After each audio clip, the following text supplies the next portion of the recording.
الحمدللہ والصلاة والسلام علی رسول اللہ.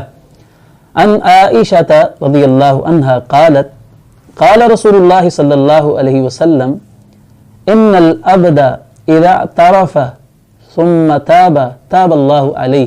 متفق علیہ. سیدہ عائشہ صدیقہ رضی اللہ عنہا بیان کرتی ہیں کہ رسول اللہ صلی اللہ علیہ وسلم نے فرمایا کہ جب بندہ گناہ کا اعتراف کر لیتا ہے اور اس کے بعد اللہ تعالیٰ سے توبہ کرتا ہے تو اللہ تعالیٰ ضرور ایسے شخص کی توبہ کو قبول فرما لیتا ہے. رسول اللہ صلی اللہ علیہ وسلم نے اس حدیث مبارکہ میں توبہ کی ایک بنیادی شرط کو بیان کیا ہے اور وہ ہے اعتراف گناہ. عام طور پر توبہ کی جو شرطیں بیان کی جاتی ہیں وہ 3 شرائط ہیں، یعنی انسان کا گناہ پر نادم ہونا، شرمندہ ہونا، گناہ کو چھوڑ دینا اور گناہ کو آئندہ نہ کرنے کا پکا ارادہ کر لینا. یہ 3 شرطیں توبہ کی عام طور پر بیان کی جاتی ہیں. تو اگر غور کیا جائے تو یہ تینوں کی تینوں شرطیں اس وقت تک پوری ہو نہیں سکتی جب تک بندے کے اندر اعتراف گناہ کا جذبہ جو ہے وہ پیدا نہ ہو. جب تک اس کو گناہ کا اعتراف نہیں ہوگا وہ شرمندہ بھی نہیں ہوگا، وہ گناہ کو گناہ سمجھے گا ہی نہیں تو چھوڑے گا کیسے اور آئندہ نہ کرنے کا عزم وہ کیسے کرے گا. تو معلوم ہوا کہ سب سے بنیادی چیز جو توبہ کے اندر ہے وہ گناہ کا اعتراف کرنا ہے. تو آپ علیہ الصلوۃ والسلام نے فرمایا کہ جب بندہ گناہ کرنے کے بعد اعتراف کر لیتا ہے اللہ کے سامنے کہ یا اللہ میں نے گناہ کر لیا ہے، اب میں توبہ کرتا ہوں تیری بارگاہ میں آ کر، استغفار کرتا ہوں، یا اللہ تو مجھے معاف فرما دے، تو اللہ تعالیٰ ضرور ایسے بندے پر مہربان ہو جاتا ہے اور اس بندے کی توبہ قبول فرما لیتا ہے.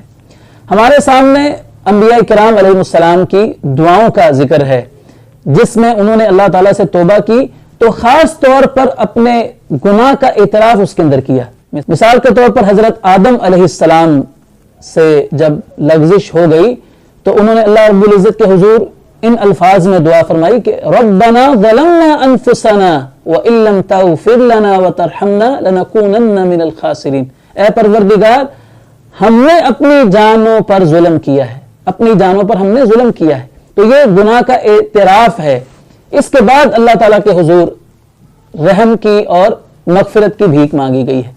اسی طرح حضرت یونس علیہ السلام جب مچھلی کے پیٹ میں چلے گئے تو ان کی جو دعا ہے کہ لا الہ الا انت سبحانک انی کنت من الظالمین، یا اللہ تیرے علاوہ تو عبادت کے کوئی لائق نہیں، تو تو پاک ہے، ظلم تو میں نے اپنی جان پر کیا ہے. اور اسی طرح رسول اللہ صلی اللہ علیہ وسلم نے حضرت ابوبکر صدیق رضی اللہ عنہ کو نماز میں پڑھنے کے لیے ایک دعا سکھائی. اس میں بھی یہی چیز موجود ہے کہ اللہم انی ظلمت نفسی ظلما کثیرا، اے اللہ میں نے اپنی جان پر بہت سارا ظلم کیا ہے. ولا یغفر الذنوب الا انت، اور گناہوں کو یا اللہ تیرے علاوہ تو کوئی بخش نہیں سکتا. فاغفر لی مغفرۃ من عندک، تو یا اللہ مجھے اپنی خاص مغفرت کے ساتھ مجھے معاف فرما دے. وارحمنی انک انت الغفور الرحیم، اور یا اللہ تو مجھ پر رحم فرما، بے شک تو ہی بخشنے والا اور بے حد مہربان ہے. تو معلوم یہ ہوا کہ جو چیز توبہ کے اندر سب سے زیادہ قیمتی حیثیت رکھتی ہے وہ گناہ کا اعتراف کرنا ہے. بندے کو اللہ کے حضور گناہ کا اعتراف کر کے پھر اللہ سے اپنے گناہوں کی معافی مانگنی چاہیے، توبہ استغفار کرنا چاہیے، تو اللہ رب العزت ایسے بندے کو ضرور معاف فرما دیتا ہے.